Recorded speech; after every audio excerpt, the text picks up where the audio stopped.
دیکھ رہے ہیں صوفی علماء کونسل کا SUC چینل۔ السلام علیکم ورحمۃ اللہ وبرکاتہ۔ معزز ناظرین کرام، یہ بات ہم تمام بخوبی جانتے ہیں، جب اللہ تبارک و تعالی کسی کو رسوا کرنا چاہتا ہے تو اس کی سوچ اور سمجھنے کی صلاحیت کو مفقود کر دیتا ہے، اور وہ اپنے آپ کو دنیا کا سب سے بڑا اور عظیم المرتبت سمجھنے لگتا ہے اور سب کو کیڑے مکوڑے سمجھتا ہے۔ یہی کچھ حال بارگاہ غریب نواز کے دام کا سامنے آ رہا ہے کہ جو عرصے دراز سے زائرین کے ساتھ ان کی بدسلوکیاں حد سے تجاوز کر چکی تھی، لیکن حضور غریب نواز اپنے چاہنے والے ان تمام زائرین کو جو دلی تکلیف وہاں پر جانے کے بعد مل رہی تھی، یقیناً وہ اپنے عاشقوں کی تکالیف کو کیسے برداشت کرتے۔ چنانچہ ایک ایسا وقت آ گیا کہ بارگاہ میں زیارت کرتے وقت جو زائرین کے ساتھ جو خادمین کا جارحانہ رویہ جو رہتا تھا اور جو منہ مانگی رسومات طلب کرتے تھے، اس کے ویڈیوز باہر آنا شروع ہوئے، اور پھر وہ بات بھی تمام دنیا میں پھیل چکی ہے کہ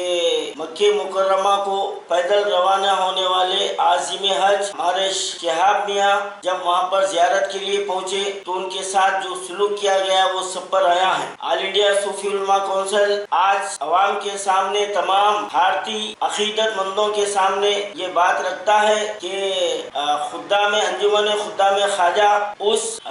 ظالم کے خلاف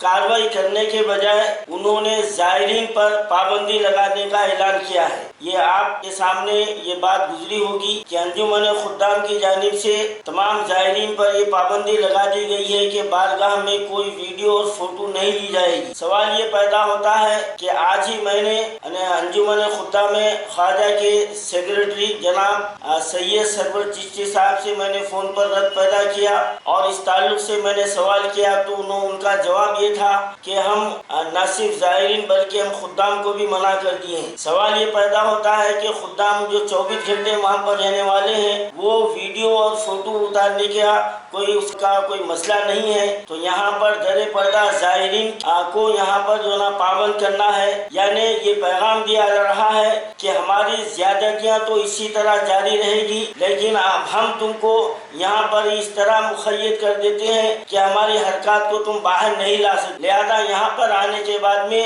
تم جو ہے نا ہمارے ظلم کا شکار ہوتے رہنا ہے، یہ پیغام ہم کو دیا گیا ہے۔ تو میں آل انڈیا صوفی علماء کونسل کی جانب سے میں انجمن خدام سے میں یہ مطالبہ کرتا ہوں آپ کا یہ ظالمانہ اعلان فوری واپس لیا جائے، اور بارگاہ میں جو جبراً رسومات وصول کی جاتی ہے اور یہ بھی کہا جاتا ہے کہ دعا ہم کریں گے، یعنی کسی زائر کو اپنے دل سے کھڑے ہو کر وہاں پر دعا کرنے کا بھی اختیار نہیں ہے، یعنی دنیا کی تاریخ میں یہاں پر ایسا کوئی مقام نہیں ملے گا جو زائر وہاں پر جانے کے بعد ان کا محتاج رہے۔ ارے آقا دو عالم صلی اللہ علیہ وسلم کی بارگاہ میں وہ آزادانہ طور پر دعا کر سکتا ہے، پیران پیر غوث اعظم دستگیر کی بارگاہ میں وہ آزادانہ طور پر دعا کر سکتا ہے، مولا کائنات کی بارگاہ میں دعا کر سکتا ہے، مولا حسین کی بارگاہ میں دعا کر سکتا ہے۔ تو پھر میں یہ انجمن خدام سے یہ پوچھنا چاہتا ہوں کہ آپ کس کھیت کی مولی ہیں، اور آپ کو کس نے حق دیا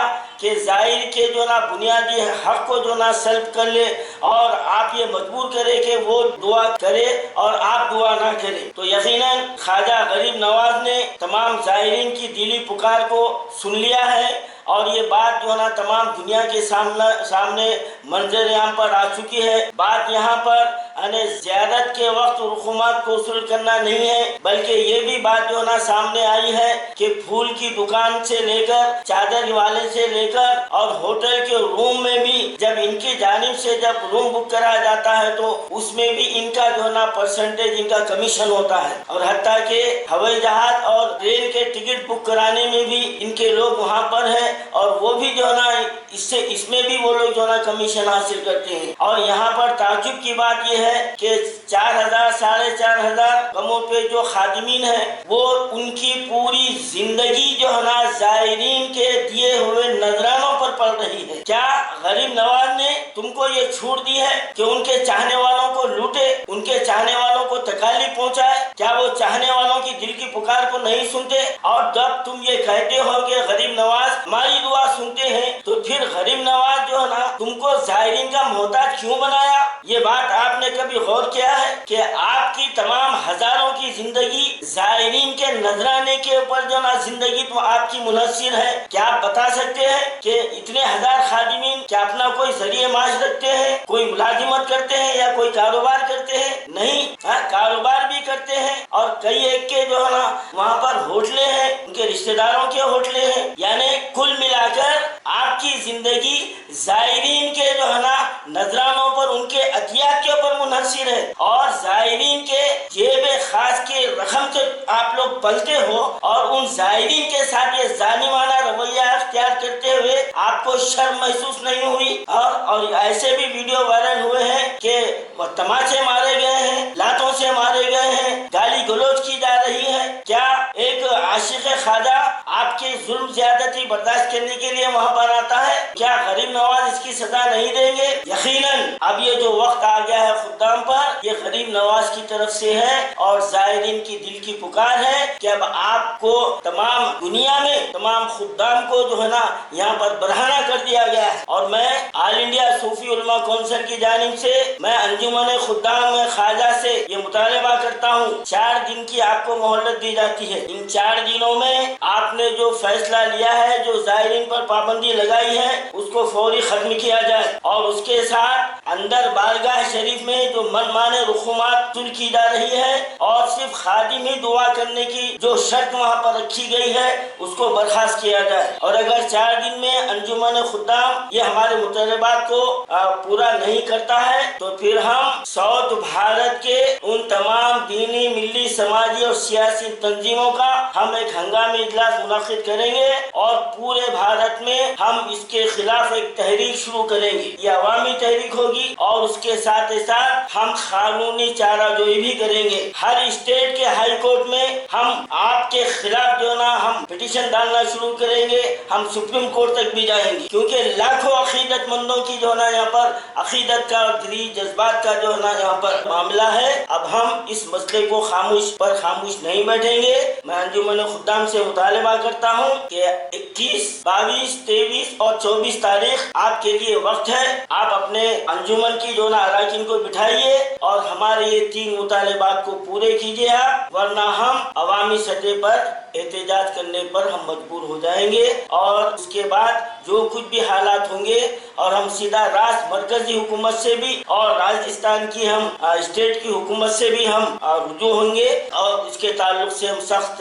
ہم جو نا قدم اٹھائیں گے۔ یہی ہمارا مطالبہ ہے۔ اور ایک بات میں تمام بھارت کے تمام عقیدت مندوں اور بالخصوص مسلمانوں سے یہ اپیل کرتا ہوں، آپ ملک کے کسی بھی حصے سے زیارت کے لیے وہاں پہنچے تو سب سے پہلے آپ یہ خیال رکھیے کہ آپ درگاہ کے اطراف میں جو گیسٹ ہاؤس، جو ہوٹلیں بنے ہوئے ہیں، وہاں پر قطعی مت رکیے، کہ کچھ فاصلے پر آپ جب اتنی تکالیف اٹھا کے ہم وہاں پر آئے ہیں تو آپ کو زیارت کے لیے کچھ دیر جو نا پیدل چلنا پڑے، تو یقیناً وہ بھی اجر و ثواب کا باعث ہوگا۔ اور دوسری بات یہ ہے کہ یہی خادمین جو وہاں پر زائرین کے ساتھ بدتمیزی سے پیش آتے ہیں، اور پھر وہ جو ہے نا ملک کے مختلف حصوں میں ہم گدی نشین ہیں، ہم فلانے ہیں کے عنوان پر لوگوں کو مرید کر لیتے پھرتے ہیں، اور پھر وہاں سے لفافے جمع کر کے لاتے ہیں۔ یعنی کل ملا کر ان کی زندگی عقیدت مندان خواجہ کے جیبوں کی مرہون منت ہے، یہ بات آپ کو تسلیم کرنا پڑے گا۔ تو میں تمام ملک کے خاص طور پر مسلمانوں سے اپیل کرتا ہوں کہ کوئی بھی گدی نشین، کوئی بھی خادم کسی علاقے میں وہاں پر کسی مکان پر ٹھہر کر پیری مریدی کے وہاں پر دکان جماتے ہیں، تو وہاں پر ان کا گھیراؤ کیجیے، اور وہاں سے ان کو رکنے مت دیجیے، اور جس مکان میں ٹھہرتے ہیں ان مکان والوں کا بھی گھیراؤ کیجیے آپ۔ جب تک ہم یہ سخت قدم نہ اٹھائیں گے، وہاں پر زائرین کے ساتھ اسی طرح سے بدسلوکی ہوتی رہے گی، اسی طرح سے لوٹا جائے گا، اور لوگ وہاں سے بیمار پڑ کر آتے ہیں۔ میں اور ایک بات کہتا ہوں، جو اطراف میں جتنے گیسٹ ہاؤس ہے وہاں پر نہ پانی کا انتظام ہے، نہ صفائی کا انتظام ہے، لوگ وہاں سے بیمار پڑ کر جو آتے ہیں، ان کو صرف لوٹنے کی فکر ہے۔ مہمان